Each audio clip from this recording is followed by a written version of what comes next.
The path to greatness typically includes a lot of practice, ups and downs, and honing your craft in an environment where only a small number of people know what kind of work you're putting in to climb the ladder. Making it to the major leagues in any field typically requires a commitment to a journey filled with peaks and valleys. Well, as a professional baseball manager coaching in the minor leagues, Patrick Anderson understands that the path to greatness is typically hard fought and doesn't happen overnight.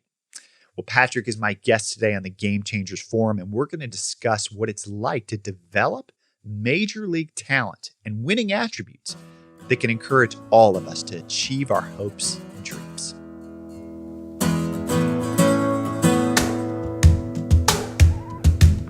Hey, Patrick, man, great to see you today. You do not know how happy I am to have you on the Game Changers Forum. Good to see you, buddy. You have no idea how excited I am to be here with you, man. Oh, man. Well, people are going to pick up really fast that in addition to us talking about your path to greatness, of course, we are old, very close friends. And so that'll all kind of wind into our conversation today. But hey, for those of you who don't know Patrick, he is the manager of the Springfield Cardinals, which is the Double-A affiliate for the St. Louis Cardinals Major League Baseball team. And he spent many years as a minor league baseball manager with the Kansas City Royals, the Washington Nationals, and now with the Patrick, you're in your fourth year with the Cardinals, right? Or is this third or fourth? Fourth year, you're correct. Fourth year. Yeah. So Patrick's going to share more of his story in a moment. But speaking of stories, hey, man, we've got a lot of great stories of our own. And I know it's going to be very difficult probably for both of us to not get carried away and just spend this whole time just talking about the good old days. But, man, we got a lot of great memories, don't we? Oh, Ryan, where do we start? I mean, there's so many. For one thing, let me start off by saying I'm so excited to see you. You look great. Thanks. Just to see how you've evolved and who you are. You've always been unbelievable, but it's really awesome to be able to be on this side to see you. And I've seen a lot of your podcasts and your interviews and some of your writings and some of your things, your journey and your Yeah. kids. It's awesome, man. So pumped to be here. Awesome to see you. Your hair looks great. I don't have any. So I'm very jealous. Thanks, bro. And of course, I wore this Orioles shirt specially because we both grew up Orioles fans. You're wearing your Commanders hat, of course, because we were big Washington Redskins fans. So we were thinking along the same line. But awesome stuff, man. So I do have a little surprise for you before we get started.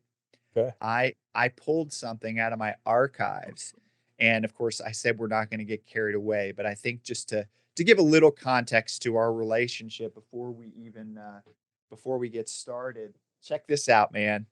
I got this picture right here. Do you remember that? Oh yeah. Okay, so Mm. that right there, that's Patrick that I'm pointing to. And Mm. that is a picture of us in high school when we won. We were both baseball players. We went to the same high school and won 2 state championships together. And this is after the first one, right? This was after winning the first one. And that's Patrick on the front page of the newspaper. And then here's another one you're going to get a kick out of. I know you probably remember that one, but then I've got this one right here. This one shows my mom is great about keeping these old newspapers, but here's another one right here. Oh, that's my boy right And there. so there's me. Hold on, let me see if I can adjust my thing here. There's me, and then there's you right here. You were my catcher, my favorite catcher of all time. And so loaded. Hey, I got to read you the beginning of this article. So this is from May 22nd, 1991. So this was on our way to our second state championship, and it says, and I didn't remember this part until I started reading this a little earlier. It says Paint Branch senior catcher Pat Anderson talks about sophomore pitcher Ryan Lambert like he's some sort of guru, some sort of child master of the Zen sport of baseball. And then it goes on just to talk. I thought that was a really funny opening to the article, and it talks about how this was like after we won the state semifinal game, our second year that we won the state championship. But anyway, I thought you'd get a kick out of that. That's facts, Brian. You're going to be humbled, and I get it. but you are way, way smarter than a lot of us with regards to how you pitched, how you went about your business. And, for me, I just was able to put down a few numbers and it clicked and you threw the ball and you just pretty much made me look good. So, I'm dead serious. Like, guru is an understatement. I mean, you were masterful as you can carve through those hitters. And it was like they knew it was coming and they still had no shot. It was awesome. Well, I appreciate that. We had a great time. We had some good memories, and of course, it was a lot of baseball. But we got into a little bit of trouble too in those days, and some great times, great stories from Altoona, Pennsylvania Oh to my goodness. and actually, some of the people who are watching here, I've got a very diverse audience, but some of the people have read my book, The Weird Apostle. And actually, in the third chapter, I lead in the third chapter by talking about the night that when we broke into Camden Yards when it was being built. It was your birthday, brother. It was open, wasn't it open? I don't know about breaking it. I don't No, we went under the, we went, know. I know. well, there was an opening in a construction fence that There we go. we There we go. slid under. We gotta make sure say the right things here. Yeah, that was. Did we get into this? All right, we'll talk a little bit about it, but I'm obviously 2 years older than Ryan, and Yeah. it was January, and it was on my birthday, and for some reason we went down to Baltimore, me and a few of the players, older guys, and we took the young phenom, the Yeah. guru, and we're like, hey, we need to take Ryan, get him out a little bit. So, God, God rest her soul, Irene. I mean, I don't know how much of that story she knew, but She she's knew the gonna first she knew the first part initially. Yeah. she's gonna Only the know a little baseball bit of part. now. So we went in Yeah, there. so We were kind of scavenging around, and we took the young fella with us, and you were scared to death, but you were I all ears, and was. you trusted us. So I'm gonna leave that Yeah. part there. Yeah, yeah, but when we got on that field, it was all worth it. But hey, listen, as I said, it's gonna be very difficult for us to stay on the rails, in this conversation, but I'm gonna do my Sure. best. But hey, so, I know we'll be sharing more as we go along, here in our conversation today, but I wanna, our theme that I wanna talk to you about today, Patrick, is this idea of the path to greatness, because I think that sort of captures, what it means to be a game changer, but also just really what you're involved in the world you live in. And even though your context is baseball, I'm confident that I think what you'll be able to share about climbing the ladder is going to apply to people who are going for it in all kinds of contexts. So I'm definitely excited about talking some baseball, but looking forward to how really your story and the story of people that you're inspiring can encourage people in all kinds of different contexts. So let's get started with just talking a little bit about your story. So how did you get on this path to becoming a professional baseball manager and really coaching and developing some of the top athletes in the world? How did that all start for you?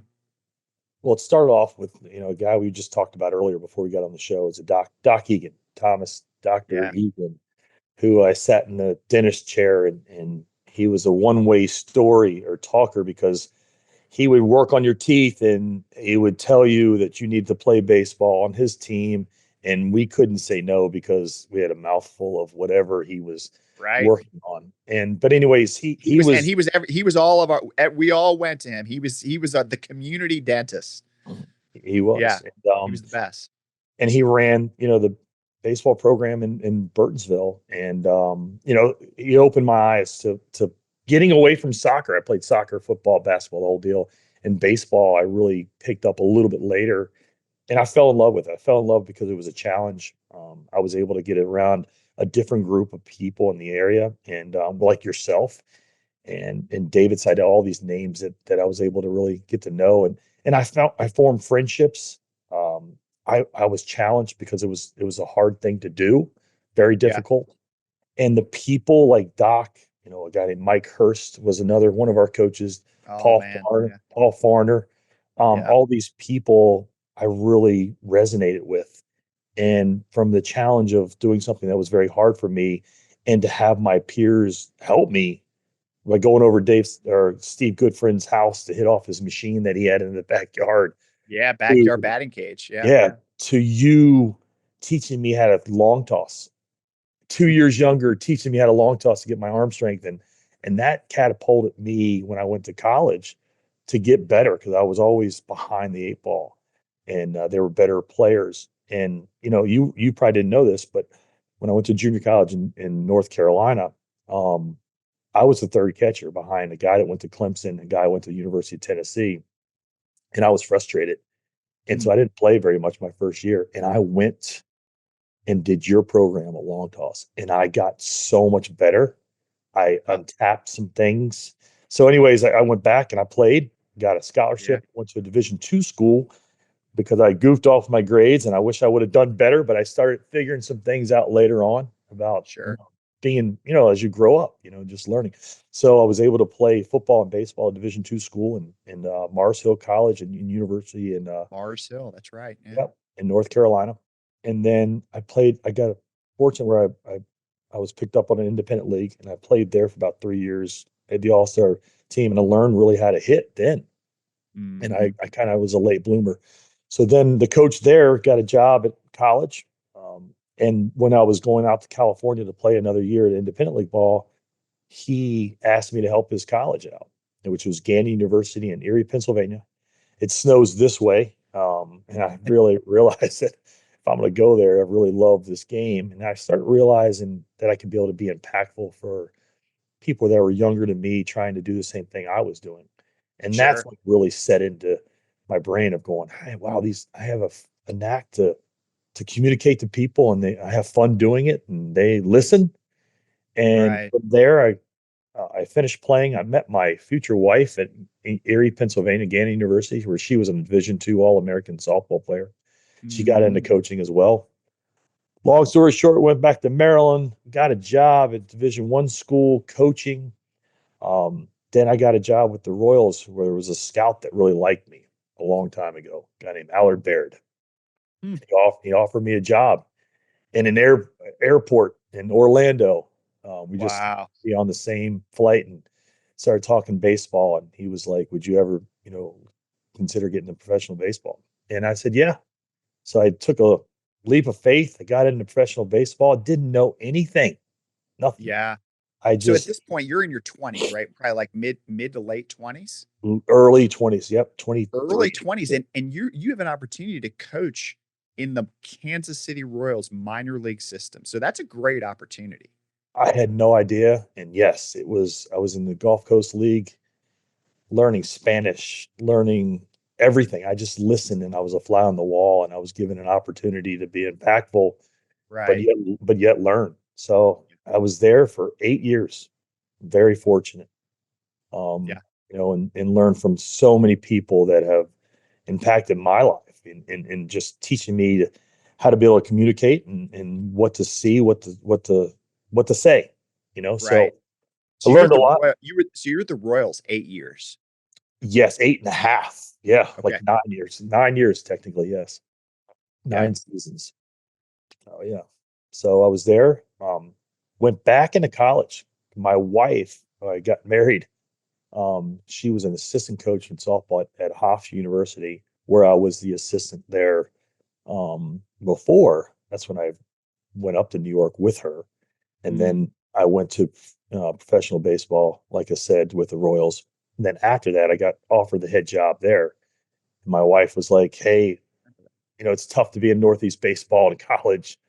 And I thought I could turn around, which we did, but it was a grind. It really was. It was a lot of financial, struggles in the sense of just putting ourselves on the field and trying to keep up with the Joneses. And we did a pretty good Sure. job. And then we came to an understanding of, hey, marketability, like allowing not to be stuck with both of us in the same spot, because we were trying to grow. She had a Mm. chance to be able to grow, and I can go into professional baseball and I can be interchangeable. So I was fortunate where I got a job with the Nationals. I managed. Okay. I was in the Gulf Coast League, and I was there for 9 years as well. Um, Wow. and so while she was the head coach and assistant at Hofstra softball, I was with the Nationals. Absolutely loved the organization. Obviously, being around some really good players, and we won the World Series. Yeah. Got a couple rings, a ring for our championship in the GCL, which was something of prideful. People talk about our World Series ring, which is like a $20,000 ring. It's unbelievable. But there's this other ring that I got that is more meaningful, as crazy as it sounds, because we won a championship in the Gulf Coast League where not too many people knew. We were 62-9 in the Yeah, wasn't that relationship. some kind of that was a record, right? Wasn't that like a minor league record? And you were the manager of that team. That's a minor league team with the Nationals. Mhm. And 62-9? It was the highest winning percentage in all of domestic baseball. There was only one team in professional baseball that did better than us. It was a team in Dominican, but we had the best domestic record percentage wise, and it was awesome. I mean, these kids, I learned so much about delegation, trust, not saying very much, letting the kids play, and but yet Yeah, when I say something, it makes some sense, and sure. when to say things. So, anyways, I was there. COVID hit. I was without a job. They were cutting Yeah. back. Didn't know what I was doing. Went to a NAIA school just to help out, collect unemployment. My wife was like, "You need to get out and get a job." And I So, was, hey, Patrick, just real quick to pause on yeah, that. So during COVID, like obviously the major league teams were struggling just to kind of put a season together. But am I remembering correct that like the minor league seasons were like completely wiped out? Like there was no minor league baseball for like for the most part for a couple years. Is that correct?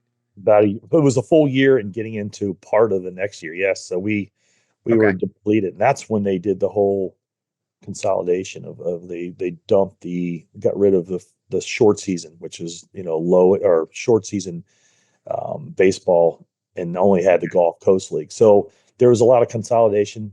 Money wise, it was a huge transition. So a lot of us lost our jobs. We didn't have a job, and I helped out with an NIA school. I kind of went back to the roots, and it was Uh-huh. a great experience. These people here at Columbia College, a local school here in Missouri. Since then, I kind of bypassed something. My wife got the head job at Mizzou for Mizzou softball, which was Yeah. unbelievable. Moved from Long Island to the Midwest, and that was unbelievable. I actually, Ryan, I'm not sure I told you this.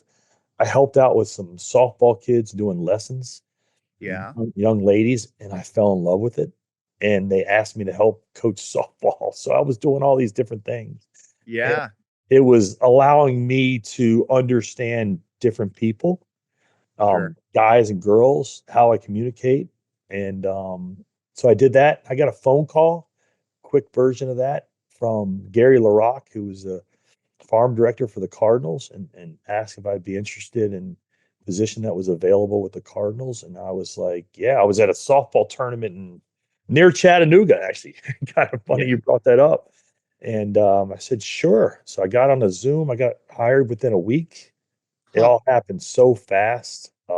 Bucky Dent, of all people, helped me out get that job, and I had no idea. I was able to meet him throughout my days of coaching his son and with the Royals. And I'm rambling on, but the journey was No, it's great. kind of wild, and so ultimately, throughout this whole deal, I was able to get with the Cardinals. This is my fourth year, managed in high A for the last three, and fortunate where they gave me an opportunity to be in double A for this year, and looking forward to it.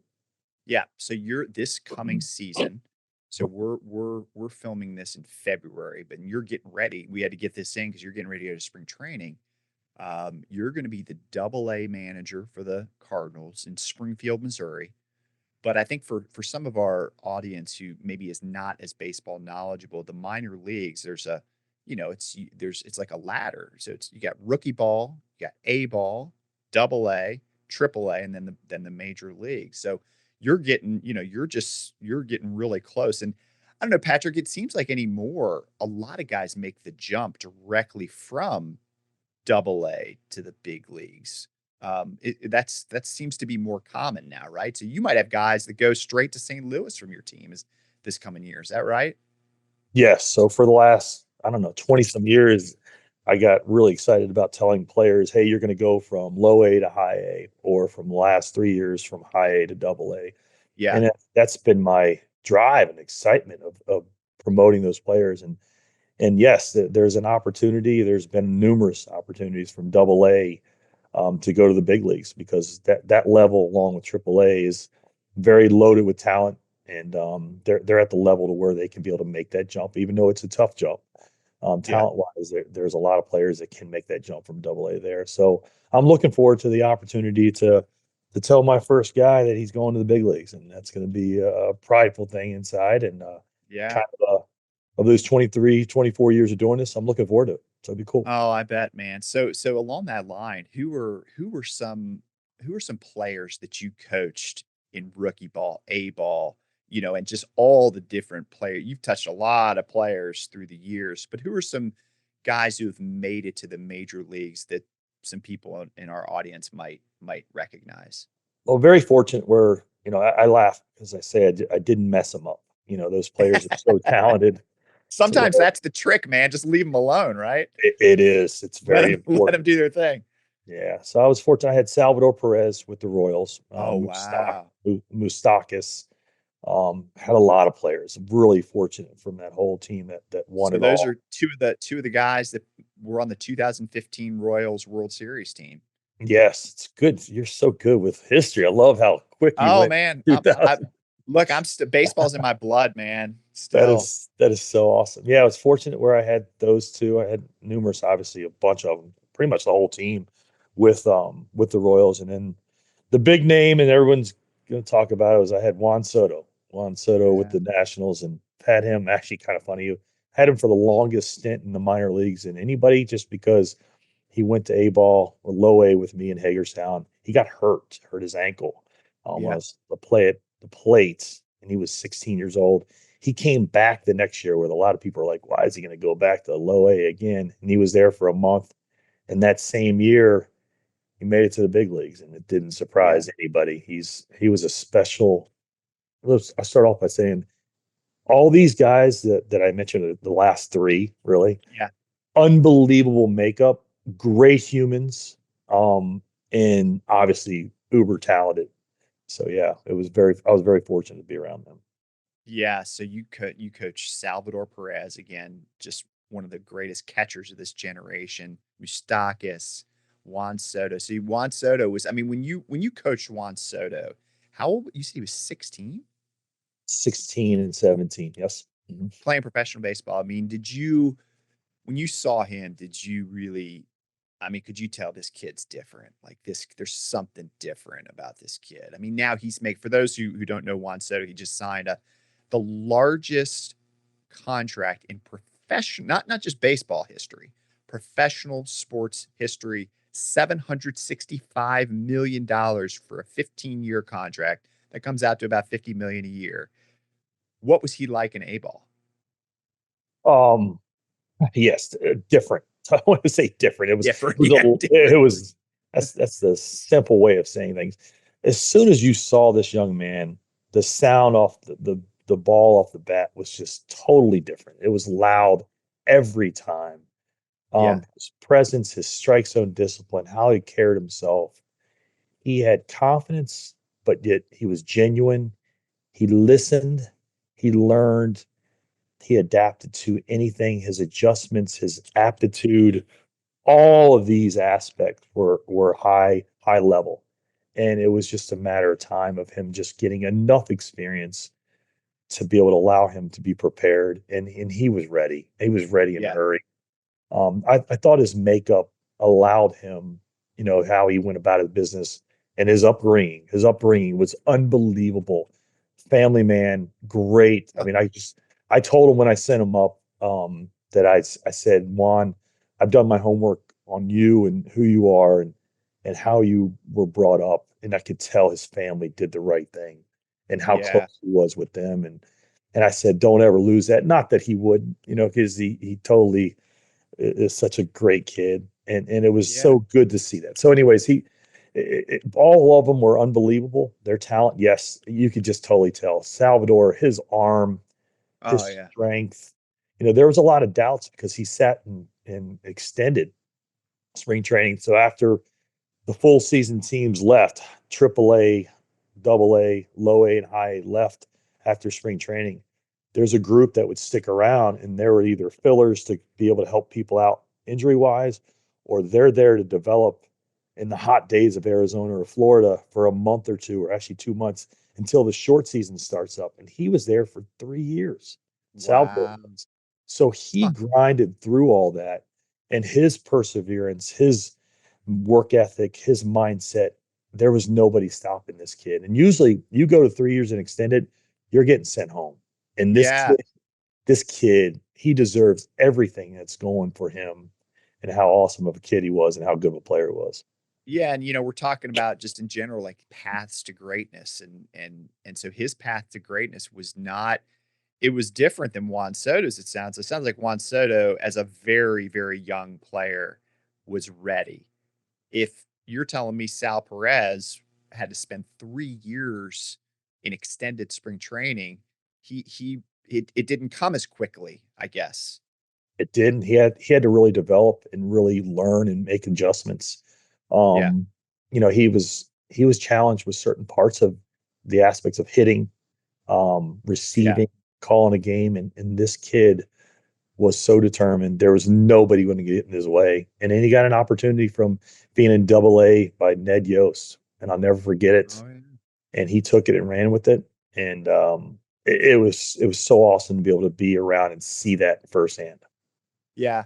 I mean, do you see that just with all the guys all these years, do you see like I guess there can really be there's a different tipping point for every player, right? There's maybe a point where for a Juan Soto it was really early and quick. For Sal Perez, it took a little bit longer, but I guess that's one of the things with developing any kind of talent is that, when it sort of clicks for people and there's that point of acceleration, it can really be different for everybody, can it? 100%. I mean, everybody has their learning curve or their understanding of certain things, and when does it click? You're exactly right. And when you have some talent, you have a major league tool, you're going to get an opportunity, and that's what it is. That's where the Mike Toomey's, is the great scout Yes. of him, could identify a scout like him, could identify a tool that's a big league Right. tool, and our job is to try to enhance that and get them in positions that they can possibly utilize those tools, and hopefully it clicks and they move on. Yeah. Got it.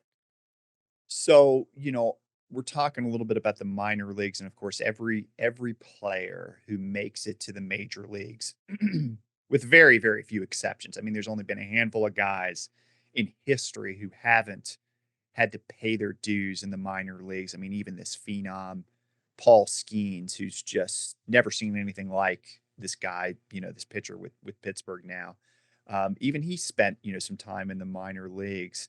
And it's funny, Juan Soto now making 50 million a year, but it wasn't that long ago that he was riding buses, in the minor leagues and grinding it out. So, you know, as we're kind of discussing this path to the big leagues and this path to greatness, I think it'd be helpful for folks to hear about how different the world of the minor leagues is compared to the major leagues. I mean, that big leagues, that's where all the glory is, but the minor leagues are really different. So talk to us a little bit about how maybe even the average baseball fan, or certainly people who may not know a lot about baseball, talk to them about how some of the big differences between the minor leagues and the major leagues. Okay, so the minor leagues are, obviously the big leagues.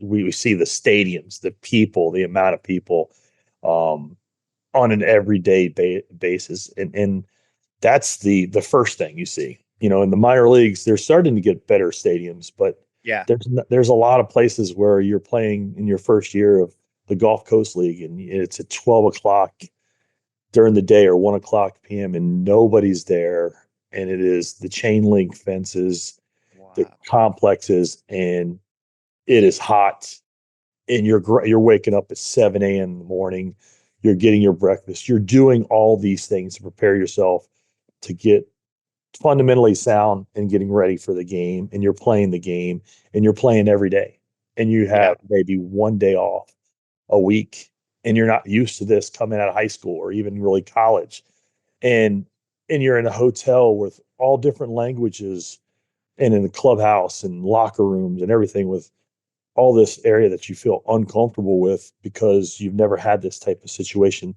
and you're getting paid for a job. It's a Mhm. business, and it's an everyday quest to get to the next level. And the next level is going to low A, which is an area of like the games are at night. But even still, in those levels, okay, you're going to be doing the same routine, but it's a little bit later, and you're going to play in front of a lot more people, but still not close to the big leagues. And you're taking bus trips. And when you say bus trips, some places, and I'll never forget, I was in Idaho Falls in the Pioneer League, and we're going through Uh, Wyoming, beautiful country. And I couldn't sleep because there was moose, there was animals, there was deer, like stuff that you wouldn't think of. yeah. We stopped in the middle of going to Jackson Hole to go to Wyoming or Utah, and we literally had to stop. And this is not lying. This is not fabricated at all. We stopped because there was a moose head looking straight into a bus, and our bus is huge. And Wow. I'm sitting there at 8 a.m. in the morning. Of We had to play the same day. We played the night before on a 12-hour trip, just getting there to, and we're stopped because there's a moose looking straight on us. And so, like, Yeah. stories like that are just, very, Right. it's normal in the minor leagues of like the bus travel, breaking a bus breaks down. Oh, it Yeah. doesn't happen. The big leagues, they get on a flight, they have people carrying their bags. Right. It's jet flying, limousine riding in the big leagues, but Oh, you yes. yeah. So we're going from different towns, and which is awesome. Don't get me wrong, Yeah. but it's a grind. It is a grind. They've changed the setting a little bit to where it used to be we would play a 4 game set on the road, and then we go to another town and play a 3 game set. And then we come back. Sometimes we take you know a 14 game road trip, and it'd be nonstop. We'd play and we'd go to these towns, and we wouldn't have any days off, and we would get in at 8 a.m. in the morning and have to play that night. Wow. And so that was a grind, to where now it's a little bit better. We do have some Yeah. long bus rides, but we would travel on a Monday, which is our off day. We have every Monday off, and we would Mm. travel. We have long bus rides. We would play Tuesday through Sunday, and then Sunday usually would be a day game, and we would travel back to where, or travel on to the next place, and we would have utilize that Monday off. So there's not a lot of 8 a.m. travel in and then still play that day. That's where it's changed a lot. But Okay. again, there's a lot of grind. There's a lot of, not that many times people come to Tuesday and Wednesday games. So it's Mm. tough to be able to have a different atmosphere, and get up to play like in the big leagues. They're playing in front of all these people. That kind of gets that extra, emotions going. So that's just a little gist of the minor leagues and how tough it is. Yeah, a lot of small towns, right? I mean, these are, you talked about I don't even know where Idaho Falls is, um but yeah, so it's a lot of small towns, long bus rides, and I thought that that was really interesting what you were saying is that, here are these guys that they're signing maybe even, a big contract. And, obviously not everybody is a high round draft pick with a big signing bonus, but either way, and all of a sudden, man, you're sent to rookie ball or A ball. Again, it's still professional baseball. You're on the path to your dream, but it's day in and day out, and like you use the word, it's a grind, right? I mean, because you're playing every day and getting used to a whole new way of playing baseball. 100%. I mean, a lot of these, it's funny because we have some of these guys that go to some of these SEC schools, and Ah, their yeah, stadiums are beautiful, unbelievable. right. They come to, and not knocking a Hagerstown, but they come to a Hagerstown. There's a lot of these ballparks, and they're like, this isn't even close to what we're used to. So the adjustment there, Yeah. but the other parts is, and I feel this is the cool parts of the minor leagues is the different cultures.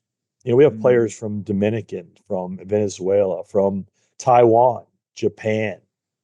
and learning those different cultures are all helpful in life, obviously. And Yeah. for me, you know, it's really awesome to be able to see we have the World Baseball Classic, and there's a handful of players that I've had that play on these different countries, for these all-star teams, so to speak, and Yeah. very prideful, and so it's kind of a cool thing to be around in this industry. Besides the grind of the travel and playing every day, getting to know different people, and it's really cool to be able to see that in professional baseball, especially in the minor leagues.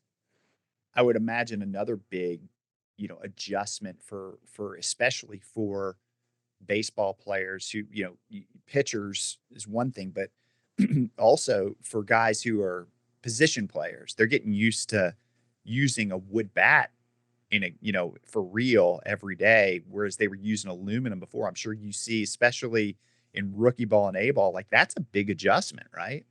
Yes, the transition into using something that's not as illuminating, and the aluminum bats obviously have a lot more pump to it, a lot more pop to it, and Yeah, getting used to that part of it is they're starting to the transition's getting better because a lot of these summer leagues are playing, like the sure. Cape Cod League and some of these leagues that we even you and I played in, Yeah, we back did. in the day in the Clark Griffith League. And Clark Griffith League. yeah.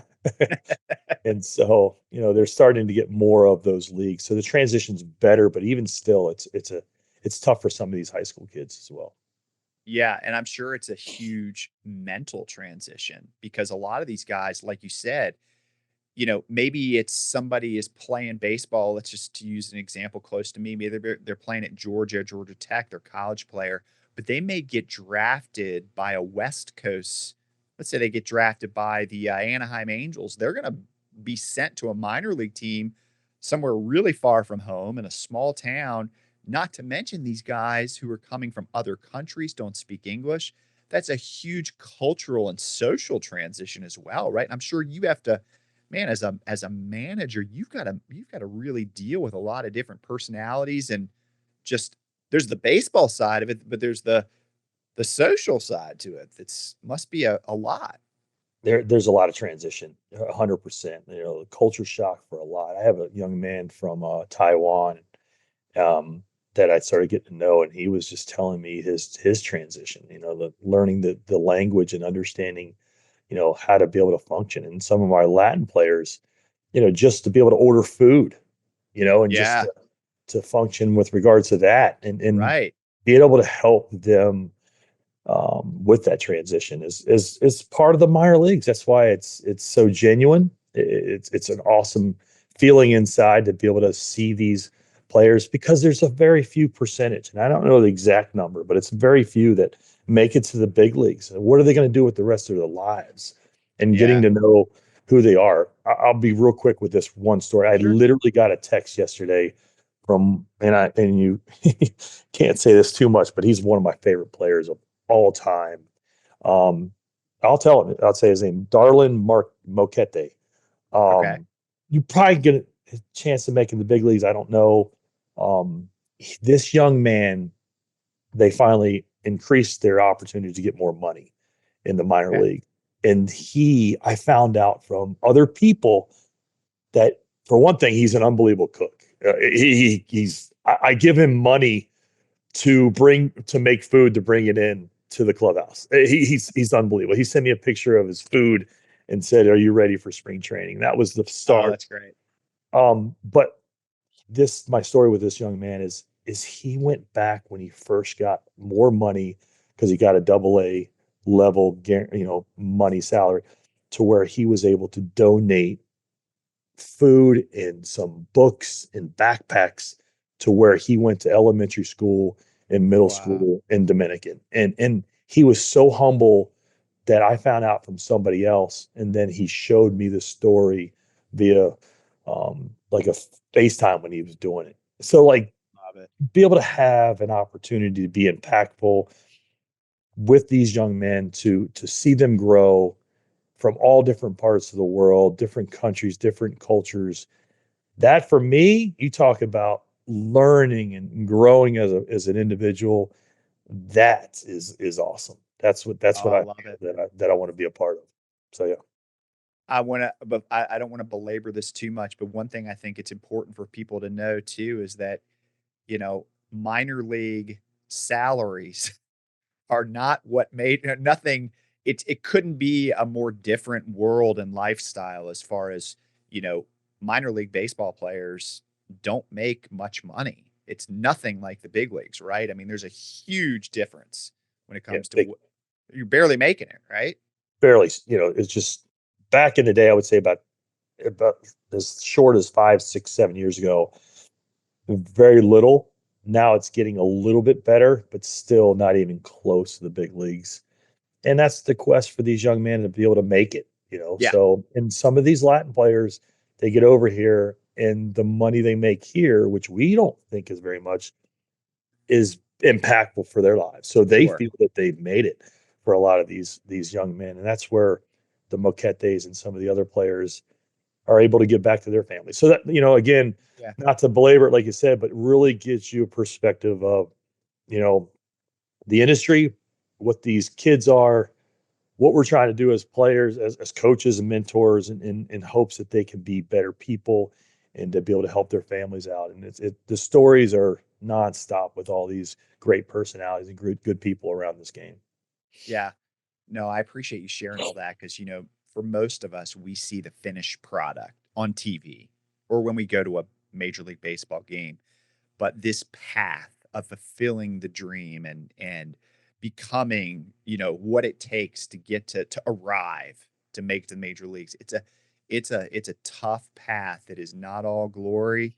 And I think you helped, I think, probably a lot of people to understand that. So I want to shift a little bit and talk about talent. The kind of this relationship between talent and character. I think, of course, we all know in every industry, no matter what it is, whether it's baseball, business, you name it, talent always matters a lot. But it's typically the case that talent can only take you so far. Again, business, sports, in every context. So I want to talk about this a little bit in the baseball world, and that first, how much difference is there in raw talent between what you see in the minor leagues as compared to the big leagues, as far as the talent and the tools? My impression has always been, and correct me if I'm wrong, my impression has been that when it comes to like the athletic ability, there's not as much difference as people might think between the minor leagues and the major leagues. So, first of all, that's a question. Am I correct about that? And if so, I guess the larger question is what are the things then that set apart the guys who actually make it?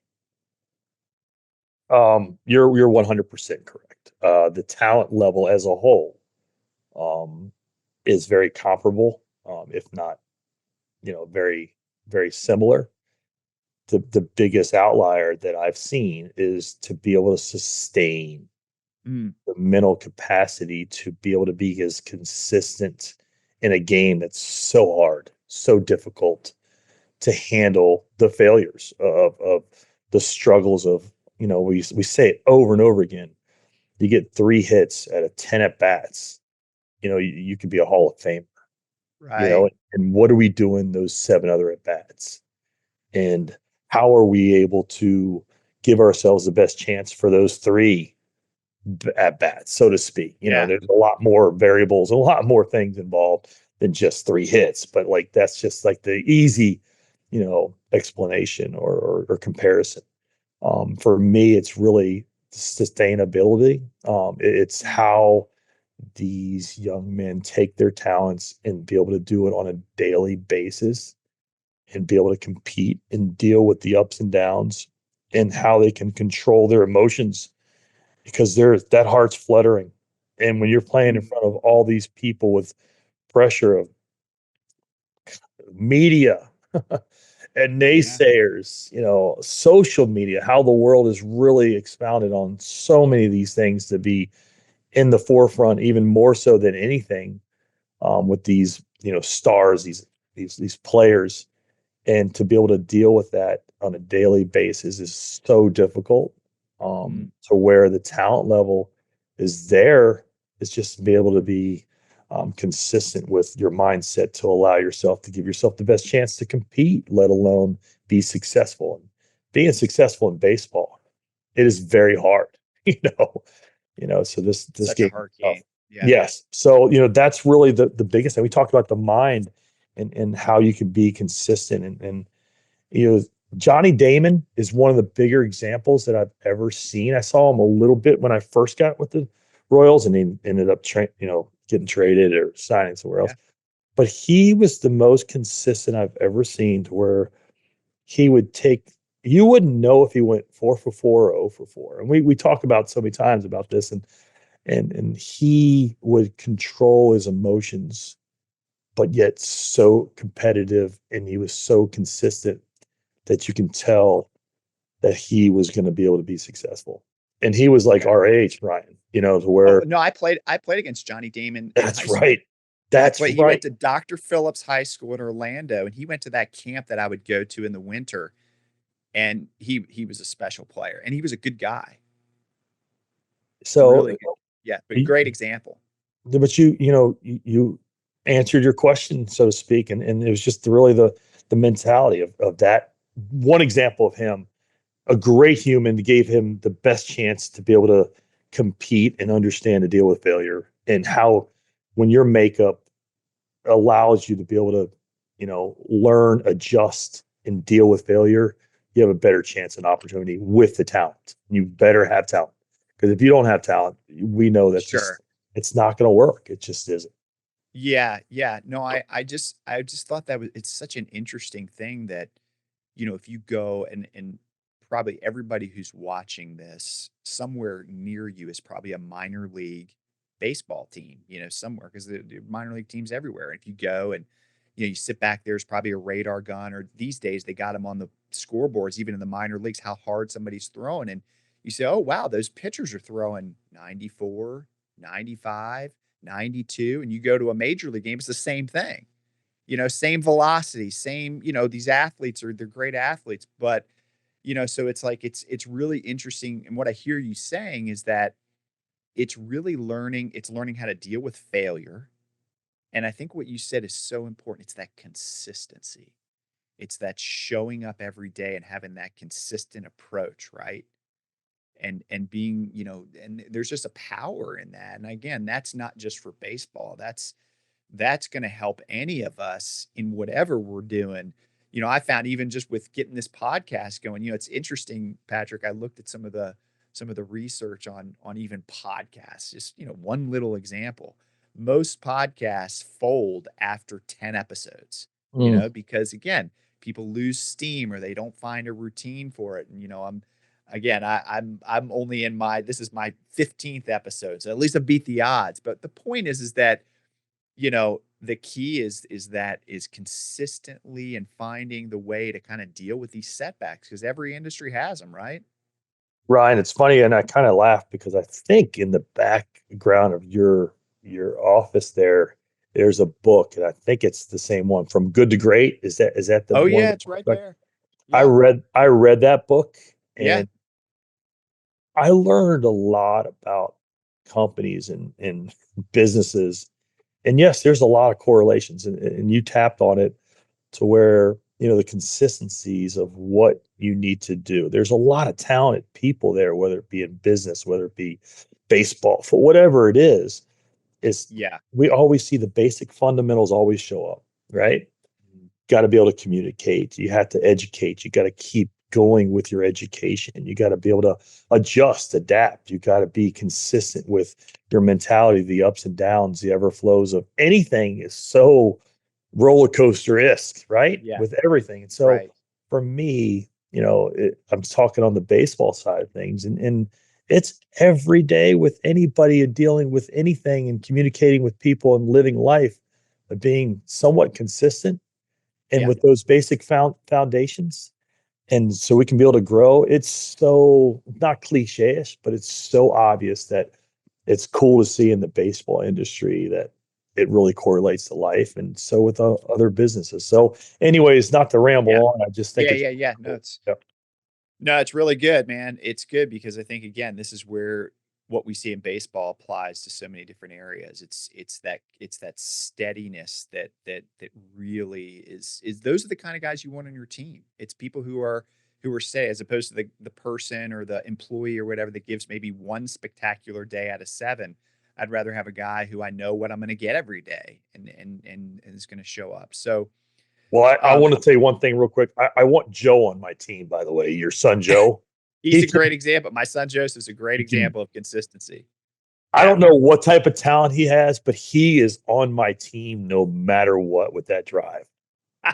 Well, I appreciate you saying that. That means a lot. But I will say this: that part with there's Joseph's success. So much of it, it's like that, that rookie ball, having to get up early and play those 12 o'clock games with the chain link fences. Nobody sees that Joseph's up at 4:30 or 5 in the morning every morning, working on himself, working on his business, and so there's always what's happening. It's what people don't see in Mm-hmm. the minor leagues that really ultimately leads to the destination. So good stuff. So I'm curious, is there a player maybe that sticks out to you that you coached who made it to the big leagues, who maybe didn't have maybe just the most eye-popping talent, but made it to the big leagues because of some of these intangibles? Anybody like that for you? There was a few of them, and I was thinking about this. There's a guy named Ed Lucas. Um, I'll never forget Ed Lucas. He's actually with the Giants as a farm director. Um, Okay. he went to Dartmouth, and he blue collared it up, and he actually I thought his career was done because he was with the Royals, and I thought his career was done, and he thought his career was done, and somehow he went back. His wife at the time convinced him to go back, and I'm missing some details, but ultimately he made it to the big leagues with just an opportunity with the Miami Marlins at the time, and Mhm. his grind and his perseverance because he was good, he was Yeah, talented, but he lacked a little bit of everybody. They see the tools, but he has a hard time with this, or he has a hard time with this, or being consistent. This young man mentally was so strong, and he was so yeah, consistent with his pre-pitch or his pre-game, his routines, and the way he went about his business that he proved to everybody that he was talent-wise good, not yeah. elite, but his work ethic, his grind, his consistency, his persistency paid off. And he was the one guy that I sat back and I was like, it was opportunity that allowed him through injury from somebody else that allowed him to crack the big Sure. leagues. And he deserved every bit of it. So like he was the bigger example. I've had numerous guys the same type of thing. There was a Gratterall was a catcher that I didn't think had a chance, but he did the same thing. But Ed Lucas, I thought he got hurt. There was a brawl. Sounds crazy. He got a brawl and he got cold cocked. This is kind of off the chart. Um, Kind of not going off the rails here, but and Yeah, I thought he was done. Like it sounds crazy. I thought he broke his nose, and that was one of the deterrents of how old he was, and he was well, you have a chance to be able to come back from an injury. And this kid right. grinded through that. It's kind of a story you're like, Yeah, oh man, I don't want to hear that type of thing. But my whole yeah. point was he persevered, he was consistent, and he made it to the big leagues. And now he's thriving as a front That's office awesome. guy in the big leagues. So yeah. Yeah, I mean, there's some of those guys, men and women in all kinds of injuries. Like nothing's going to stop them. They're going to get break their nose and whatever. But if they keep good, it's just amazing how many breaks you get when you are prepared and doing the little things. Those are the ones. It's just it's interesting how that works out, and that's certainly not by accident. I bet you've I bet you've seen some good brawls in the minor leagues. Oh man.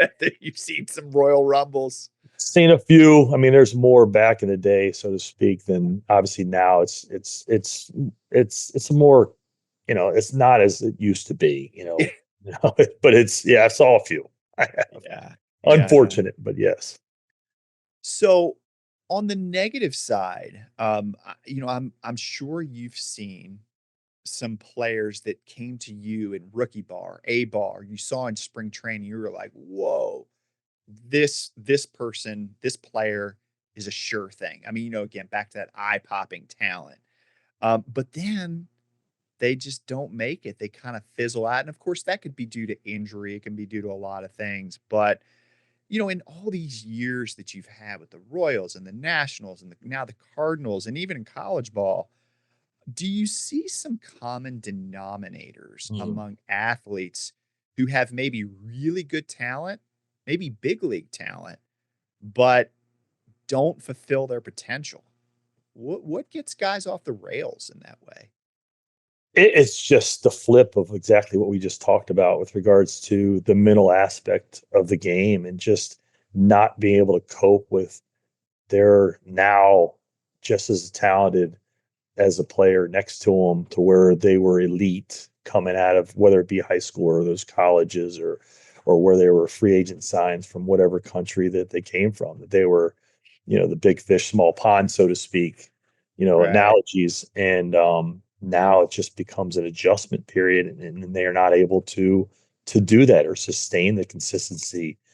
And it's sad because some of the off field, deterrents or the frustrations or the lack of confidence or anything that creeps in mentally is what gets them to where they're not able to fulfill their voyage or their journey. It's such a sad thing because you see it, you're like, it's going the wrong direction. Like, and you try to help that out and instill some of those confidence, but ultimately it's them. They got to be able to figure it out, so to speak. Right. That's really kind of the gist of it. It's not a magic pill, or a total Yeah. answer. There's so many different examples of this young man just, he just wasn't able to separate the emotions of the failure. I gave up a home run and they couldn't come back and allow themselves to get to the state of mind of competing and trusting their stuff and trusting who they were to get there. They try to do too much, or they just kind of crawled back into the cave and said, "This isn't for me." It sounds crazy, but you know, that's what goes on at certain levels, and sometimes it happens quicker than you would think. Yeah, I remember, Trevor Hoffman, the Mm. great closer for the San Diego Padres, Hall of Famer. He used to say one of the keys to being a closer, a good closer comes in to, close out at the end of the game is you gotta have a short memory. You gotta have a short memory of even the good and the bad, especially the bad, because you gotta come back out there the next day and keep competing and keep grinding. Because man, life's tough. The game's tough, life's tough, and I mean, no matter what we're doing, there's always gonna be stuff that's thrown at us, right? And it's just that I think what I hear you saying over and over again is that ability to bounce back is Oh, just huge to fulfilling potential. Ryan, it's funny because the common denominators that I've seen as a whole is the players that I've seen can come back the next day or the next two Mm, days, and they are who they are, but they've learned from whatever failure or obstacle it was the day before. In other words, I've yeah. seen numerous players come up to me and be like, even Salvi did it. I'll never forget it. He said, "Man, I sucked yesterday." But like Mm, today, he got after it, and he yeah, doesn't forget what he did, but doesn't let that bother him. And then sure. as a coach and manager, you look and you're like, he's got it. There it is. So there are numerous guys. The common denominator I've seen is they're able to, like I said, the Trevor Hoffman mentality of just Yeah. turning the page and not letting it affect them. I've got an off script question for you that I'm just curious. So when a guy now obviously one of the things you have to do as a minor league manager, you mentioned before that you get to tell a guy when he is being promoted to the next level. And I'm sure that's an awesome feeling.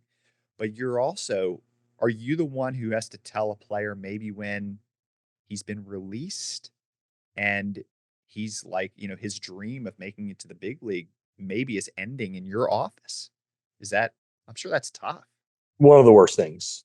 I talked to many people about that. They've asked me, and it's the worst feeling to tell a young man that his dream is has it more often than not is done. And just we're taking a uniform away from him, an opportunity. It is because we're invested with these players. It's a Yeah. business, but with all the things that we talked about, it's like the daily conversations and getting to know them so we can be able to help them and Yeah. knowing all about them, their families, how they think and how they go about their businesses is very, together. It's very, invested. So to be able to not be able to have to say that Mhm.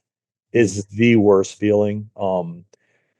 I had to release numerous guys like Cody Dent, Bucky Dent's son. I had to release him, and this kid to this day, I'm still love both of them.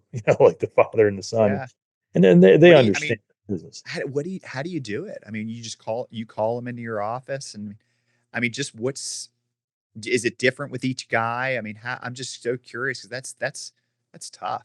It is, but it's not the business side of things. You should be really Yeah, clean and cut dry, and pretty much and say this is because it's the word I'm getting from my bosses in the organization sure.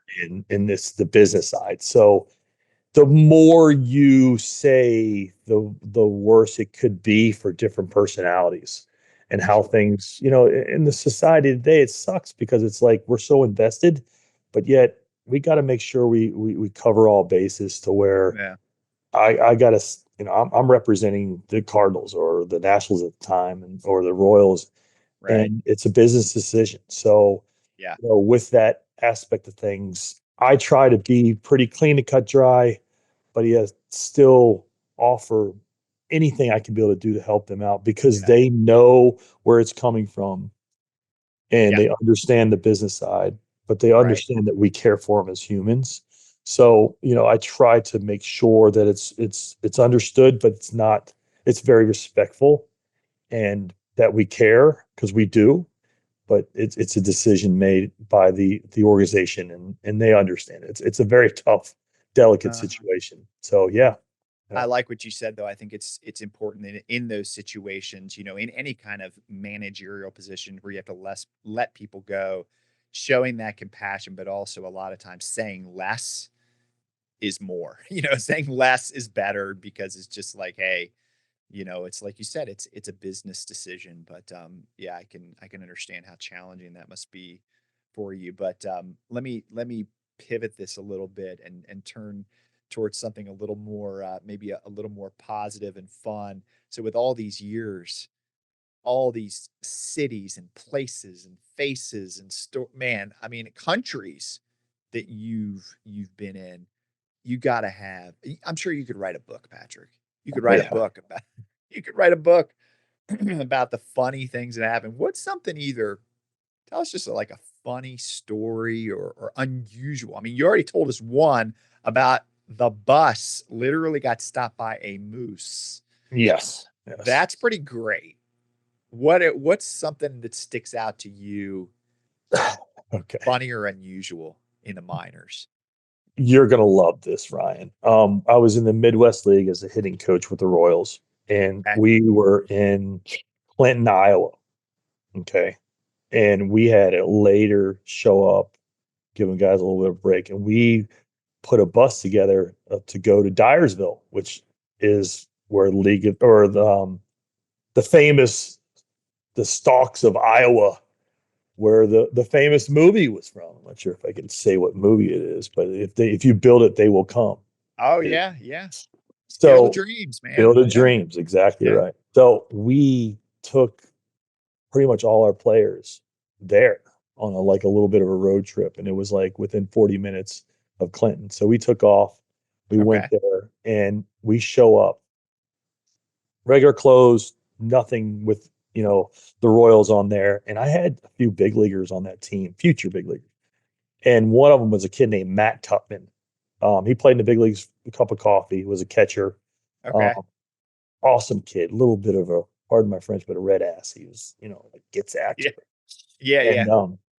And Yeah. so his buddy was Jonah Bayless, who actually pitched in the big leagues for a bunch of different teams, Pittsburgh, the Royals, and they were together. And we were in the outfield, Field of Dreams, and the corn stalks were up there pretty high. And we had these little league kids, and people were there all over the place. And Yeah. this Because is on it's a Twitter. huge Oh yeah, tourist destination. oh Yeah. yeah. So like we're there, roll up in the bus, but like it was all these other people that scattered in there, just anybody. And no one really identified the bus and these people. So Yeah. they didn't really know who we were. We're just like, buses go there all the time because it's a touristy place. So we're out there and they have these bats that you can get and these gloves that you can just, use. And they Uh have, huh. fathers throwing pitches to their son and just to be on the field. It was awesome. So Matt Tupman, of all people, gets a bat to get up there. And when I say it's a little league field, it's really short. I mean, it's Yeah. like, I've never been there. So yeah. yeah, it's Okay. like 180 or something like that. Oh, it's little then. Yeah. Yes. Okay. Oh, it's little. And he starts taking these what we call donkey hacks. And like all the other players in the outfield, and Jonah Bayless, who's his buddy, is a pitcher, right next to this little league kid who's out there shagging. And the little league kid must have been like 10 years old. And he looks at Jonah, and I'm right next to him, and he goes, "This guy sucks." and and I just stepped back and I just said, Oh my gosh. "That kid's gonna make it to the big leagues." And I see this look, it, Yeah. it Yeah. was, it couldn't have been any more funny. So, like, Oh man. to this day, when I talk to That's Jonah Bayless great. and Matt Tupman, we bring up that story of this 10-year-old kid was like, "Man, this kid's not very good," Yeah. Yeah, that's And so yeah, it was the fun little trips that we make and going places with some of these players. Like we took some of our players to we're up in Appleton, and some of the Dominican players obviously Appleton at was it Wisconsin? Wisconsin, yes, Wisconsin, yeah, yeah. and it started snowing, and the Latin kids get out and they're seeing all this stuff, like making snowmen and like angels in the snow. And I'm like, and suddenly it changed because they realize they're at the play in this thing. And Oh, the look yeah. on their face of excitement of seeing snow, and then the realization of in a few hours you're going to have to play in this thing was Ooh, like they couldn't feel their fingers. But those type of stories always come to mind because it's the first time in low A that they've ever seen that. And I'm there to witness the first time they see yeah. it. So, and Yeah, so you're really, man, I mean, you're at it you're with these guys day in and day out, bus rides. I mean, again, it's every day and it's a lot, you get to the park early afternoon, you're there until, late at night. I mean, you really get to be with these young men during a really important part of their like, they're 18, 19, 20, 21, or even younger. And it's cool for you to have a lot of these experiences and see life with them. I think it's yeah, really cool. very fortunate. I'll tell you a Yeah, quick story and not to ramble on. I had sure. a young man. This was a long time ago, and he knew a little bit of English, and it was at this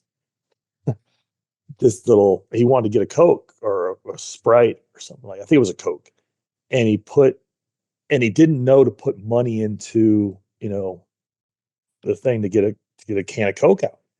And I see him down the hallway, like going up there and saying Coca Cola, and I'm like, what is going on? Like, I know this Yeah. was 20 years ago. Come to find out, in the slot it says quarter, nickel, dime, and dime, Dime, is like dime in Spanish. Dime is speak to me in Spanish. Oh, so he's talking. So he's talking into this thing No. thinking it's going to spit out a Coca-Cola. And it's just, I sit back and I'm like, there's so many stories of Yeah. that goes on that we take for granted, obviously, but it's just Yeah. funny that you hear some Oh of these man. kids. So yeah, pretty Love wild. it. There Oh, Patrick, man, there's so much. I want to kind of round the corner for home here, and because we could keep this going uh, indefinitely. But as I followed your career and watched you climb the ladder, we've stayed in touch as much as possible. Um, and as I've seen you, just you're getting closer to the big leagues. I've really admired your perseverance. The path that you've chosen, and even just you telling your story at the beginning of our conversation here. I mean, everybody can see it's been a winding path, but man, you're continuing to move up, and it's not an easy path, but you've chosen to stay really dedicated to the game of baseball. So I'm just curious, what motivates you, Patrick Anderson, and drives you to keep climbing and to continue to dedicate yourself to this path? just like a lot of other people, the doubt of some have said you can't make it, and there's so many other players that are better than you, coaches that are better, whatever it is. It's just it's hard because you didn't play in the big leagues, Mm, and it's the inner challenge of that. But then the other parts is really it's not so much now to prove people wrong. It's more that I'm during this journey I've seen so many lights that I've really kind of fueled to into great fires, if you will. mm, In other words, seeing these players taking information and helping them, whether it be on or off the field, getting better.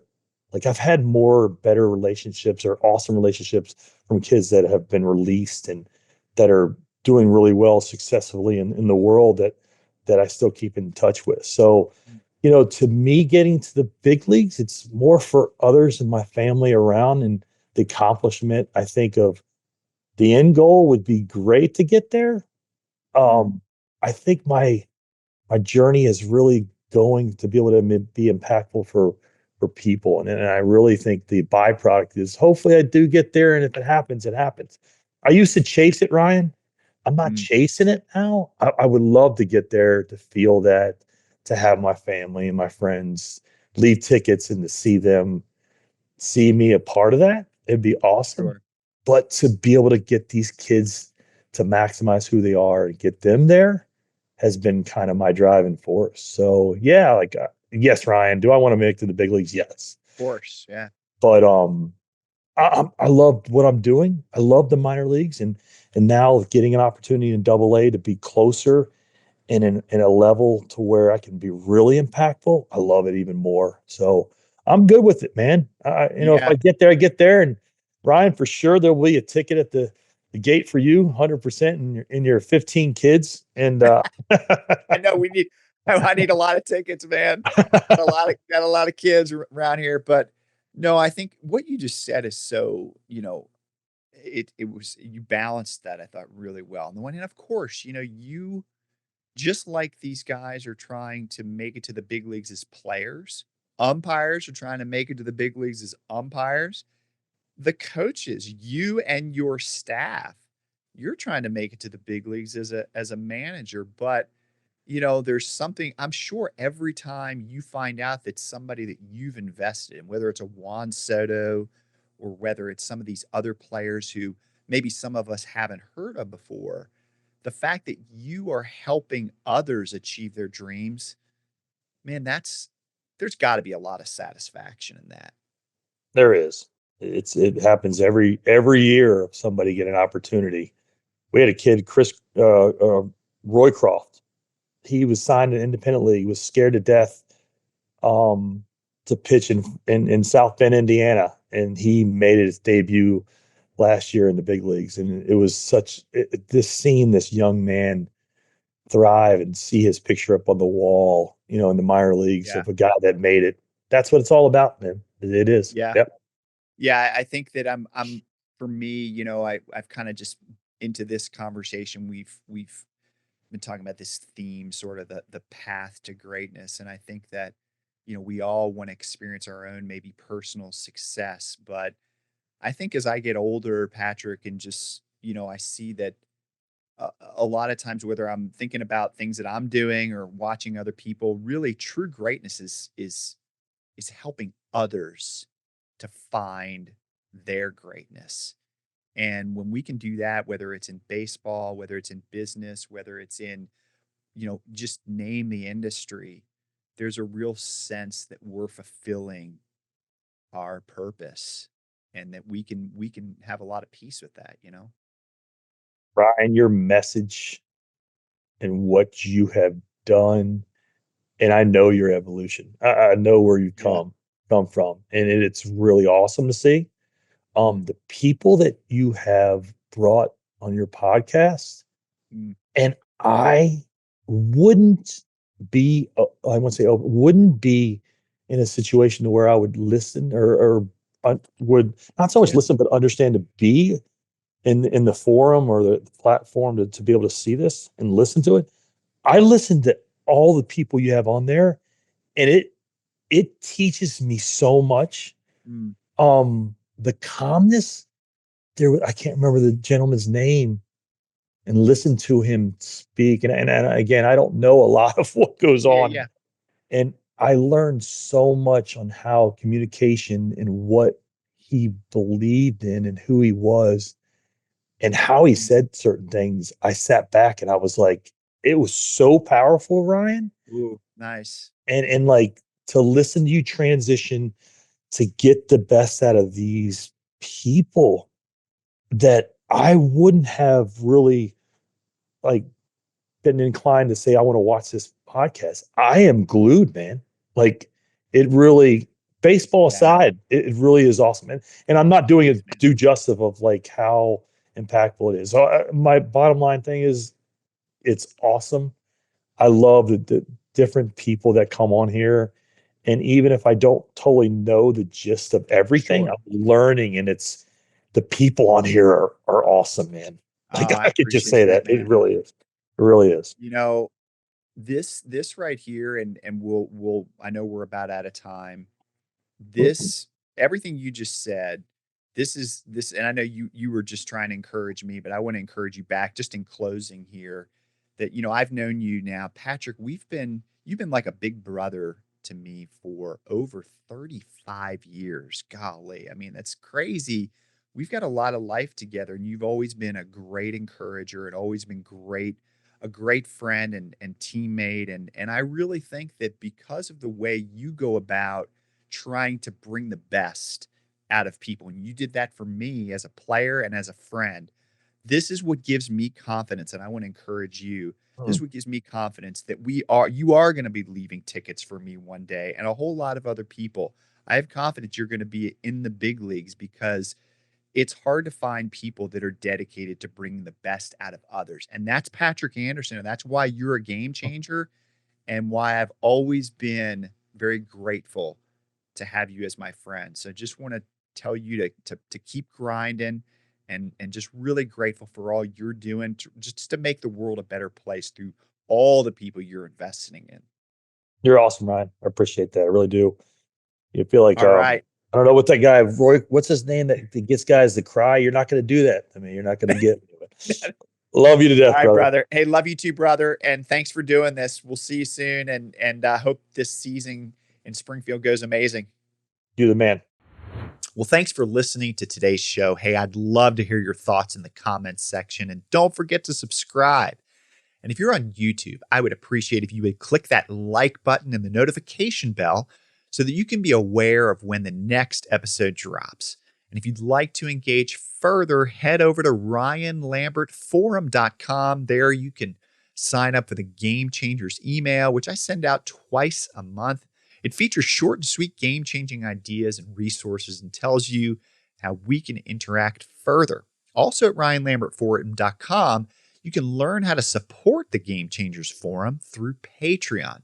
So we're 100% financially sustained by our audience, and we greatly appreciate your support. Even becoming a $5 a month subscriber on Patreon makes a difference in helping us to produce more game-changing resources and opportunities. So thanks for considering this, and we'll be back soon with more game-changing ideas for a life well lived.